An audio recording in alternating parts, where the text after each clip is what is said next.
My name is Peter Steele. I'm the vocalist and bassist for Type O Negative. How do you feel today? I feel great, actually. I have a little sore throat, but I think I put something dirty in my mouth. It happens. Do you want to divulge what that dirty thing was? Probably from shaking hands for the last week, and I bathe once a month whether I need to or not. It's a basic rule that I abide by. It's a pretty good rate, though, once a month. Not bad. Yeah. A lot of things happen once a month. For example? Well, sometimes I find myself covered in dirt and leaves in the woods, and I wake up and I've got some kind of meat between my teeth. But so I've been using dental floss lately. Good habits come at any age. Mm? Good man. Especially for nuns. I heard the good news, and I want to congratulate you. On what? On what being... have I done now? Oh, you know. Being in a solid frame of mind. Did I have returned to the church? There you go. Who's this? JC. Or AO, let's go. Yes, I stopped drinking a couple of months ago. Congratulations. Well, it didn't really happen on purpose. I got in some trouble with the law. Should I look at you or the camera? Or like look around like there's something wrong with me? Which there is, but I'll just make... Should I look at you? You're the boss. No, I'm the boss. I got in some trouble, and like legal, financial, physical trouble, and I realized that alcoholism and drug addiction, which are actually both the same thing. I mean, whether you smoke it, drink it, snort it, or shoot it, and if it affects your mood and judgment, well, then it's a drug, you know. And women are the ultimate drug, as you know. Mm-hmm. But I feel 100 times better, you know. I don't look bad for 67, do I? Gorgeous. I know. Maybelline. You get a whole box of Maybelline products coming to your van tomorrow. And Revlon, too. And a whole box of Revlon. Mm-hmm. Any specific products you want to request? I heard that they do cosmetic experiments on Canadians. Is that true? They put drops of stuff in their eyes and shit. There was a lot of blind Canadians. Animals, Canadians, I guess. Same Animals, thing. Canadians. Yeah. Well, some of your hockey players are animals. Oh yeah. I like hockey, football. You were an athlete. Well, I like playing football and hockey. You know, my own balls too. Pocket pool. Pocket pool. Mm-hmm. Yeah. So, I guess, how does it feel being, I guess, back to yourself, back to who you truly are? You know, I haven't played soberly in about 10 or 15 years. I mean, when I say soberly, I mean absolutely sober. When I'm actually basically a shy person, believe it or not. You know, this whole stand-up comedy routine is really just an act, because I'm just a big little boy. I'm just a little boy in a big body. You know, so but I have always gotten stage fright. I've never liked to speak publicly, and I found that some wine or vodka gave me some liquid courage, you know. And my family is Russian, Polish, Icelandic, Scottish, and Irish, which, I mean, all these nationalities are known for their drinking. So a couple of sips of wine before a show turned into a couple of bottles, and my record was 12 bottles of wine. I drank 4 before the show, 4 during the show, and 4 after the show, and I did not fall down. I just stayed up and annoyed the fuck out of everybody. You never loved me! And vomiting on people, you know, pissing in somebody's bunk, the things you do. But it's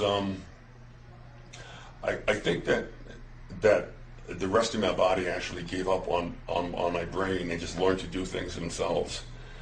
Like now when I play bass, well, not that I ever could, but when I try to play bass, I actually have to think about the next part.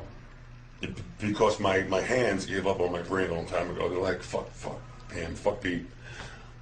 You take the neck, I'll take the pick, all right? And let's go. So I've played shows and done things and done a lot of stupid things during blackouts and, you know, being drunk and stuff like that that I regret. I said a lot of stuff. I did a lot of things. I mean, not like malice, and I mean, not like, you know, kicking the shit out of people, but just being inconsiderate. And now being sober and being around, you know, a lot of drunk people, it's kind of embarrassing that that's what I was like. You know, I'm an addict. You know, I can't moderate. There is no such thing as just one drink for me. I just can't have a glass of wine before going on stage, and that's it. Now, I need the whole vineyard. You know. We are a hardcore, rooted political video magazine. Okay. So my roots are in hardcore. Go back to the early mid-90s, and I just love hardcore music. I love hardcore myself.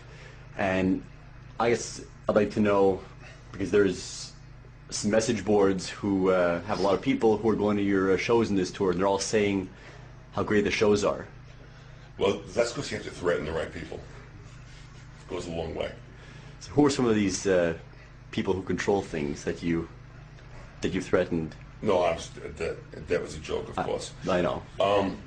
Apparently, when you're drunk, you don't realize how badly you're playing and how badly you're singing. And people have told me that I sound much better and I'm playing much better. I don't really see it as much as other people do because I was drunk. But I also realize that I'm primarily responsible for almost destroying this band. The last 5 years of tours have been full of coke and alcohol, and I didn't think it was apparent. I was like, oh, they'll never know. And then there's like a camera close up on me, like with a snowball up my nose. Oh, they'll never know. You're right. And I know that I have personally disappointed a lot of people, and a lot of fans ask why Josh isn't here. Josh isn't here because he's smart. You know, because he has a wife and kids, and I represent actually 2/5 of the band because I sing and play bass, and, you know, guitar, drums, keyboards. So if I'm fucked up, almost half the band's fucked up. So like, there goes the show. So he's resorted to Plan B. He's going to school to become an EMT, paramedic, and you know, his family has to come before everything, you know, including his employment. And 6 months ago, I wouldn't depend upon me, really. So I don't blame him. You know, I had Plan B, C, D, and E, you know, down the line because this can't go on forever, you know. But so I'm trying to rectify the damage that I've done. Okay. By just doing the best job that I can and not drinking. And it's not easy, you know, like there's no such thing as constipation and type O negative because we all have stage fright. No, I gotta go bad. I gotta go really bad. No, I was here first, you know. So I scared shit. Being sober, thinking back to your very young days and your roots in the New York scene. Yeah. I guess your memory is kind of reactivated to some degree? Those memories are actually very clear. I was like kind of like a weekend warrior. I worked for the city back home for the Parks Department of New York. I worked in Brooklyn. And so I would go out with my friends and, you know, go see bands, CBGB's, Rock Hotel, you know, go see Agnostic Front, Cro-Mags, Nihilistics, Murphy's Law, all that stuff, and get, you know, pretty wasted. But I had always wondered what was going to happen when I quit my job and went full time with the band, because my job actually kept me under control, because I was very proud of what I was doing, and I let nothing interfere with my workouts, my job, you know, taking care of myself and being responsible. And then when I quit my job working for the city, now all of a sudden I have all this time on my hands, and all this attention, and idle hands are the work of Satan. And I must tell you, somebody down there likes me. The devil takes care of her own.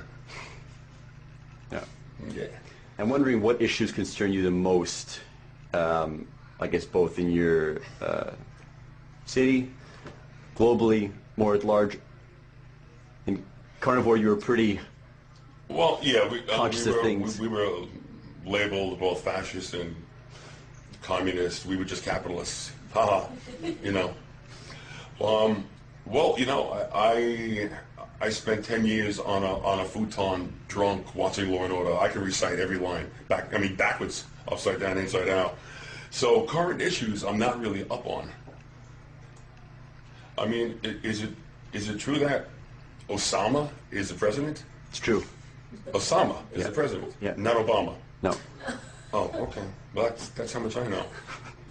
No, I mean, I got myself in trouble with the law, so I'm not allowed to vote anymore. Well, big deal, as if I'm going to make a difference, What issues concern me? I think what children are exposed to through the media and how technology is taken over. When I was a kid, we played street hockey, we played football, basketball, throw a ball around after school, something, Now kids, they got the TV on, they got headphones on, and they're doing something on the computer or with some game. And I read some article recently that like 90% of third graders can't read in a long time. Because everything is digital, But I don't even know how to use a computer properly. I mean, I can ask a 4-year-old who can do it like 1, 2, 3. But I'm still an analog person, not a digital person.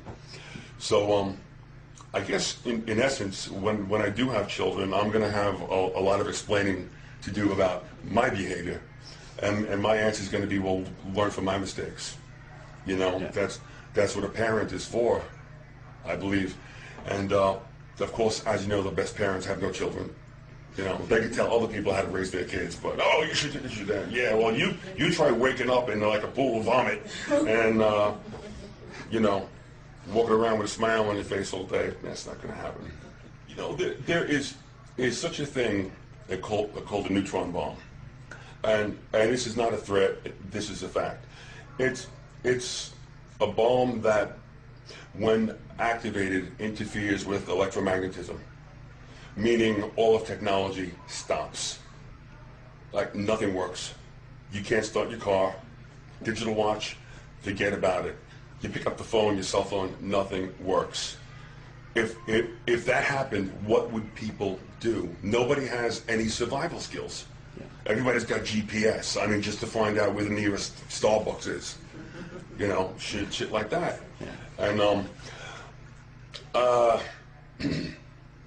I would just be very curious to see what would happen if all technology was taken away. I think that this is truly the end of civilization. Really? Yeah. I believe that everyone is against everyone. The ultimate conspiracy.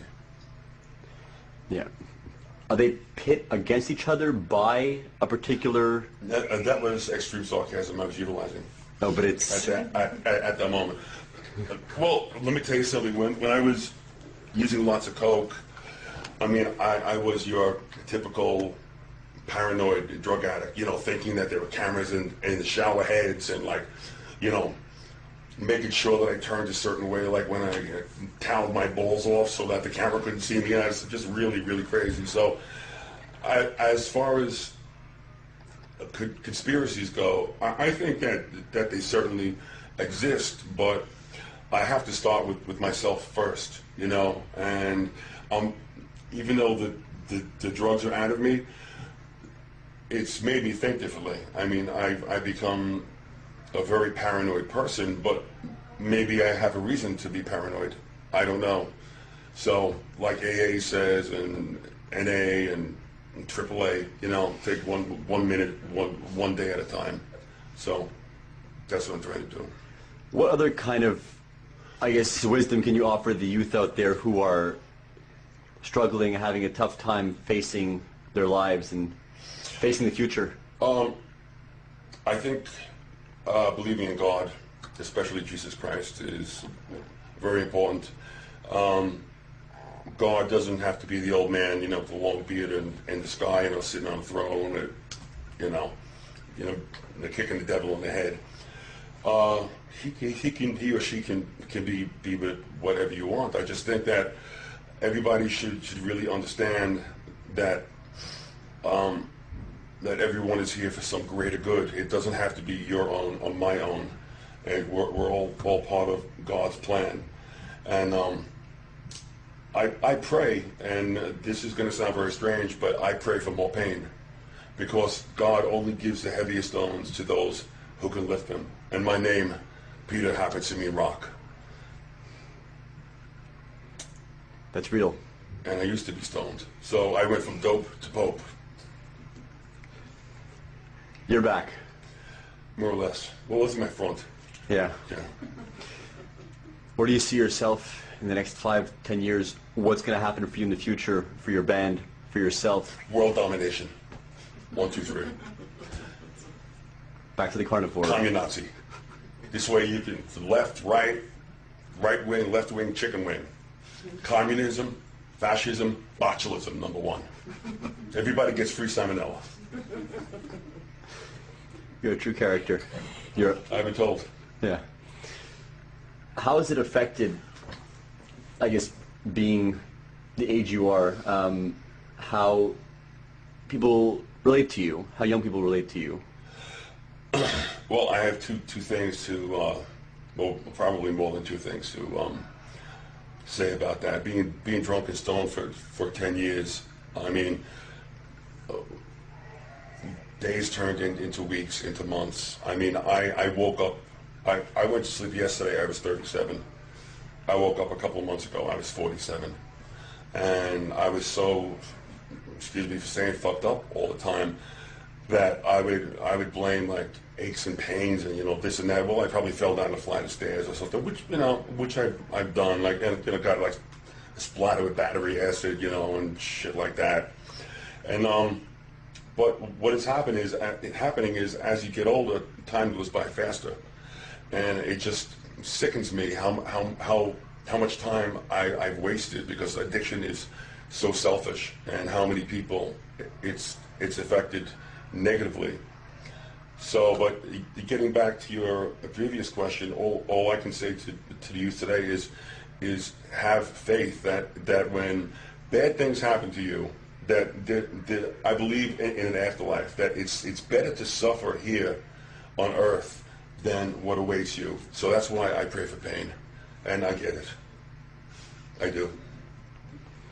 Any final words to offer people out there, the fans out there? Any messages, things you want to express some solidarity with? Any movements? Any critical final words to offer? Treat each other the way you'd like to be treated. That's all. In nomine del Padre, Filii, Spiritus Sanctus. You're a good man. Thanks. Thank you again. See ya.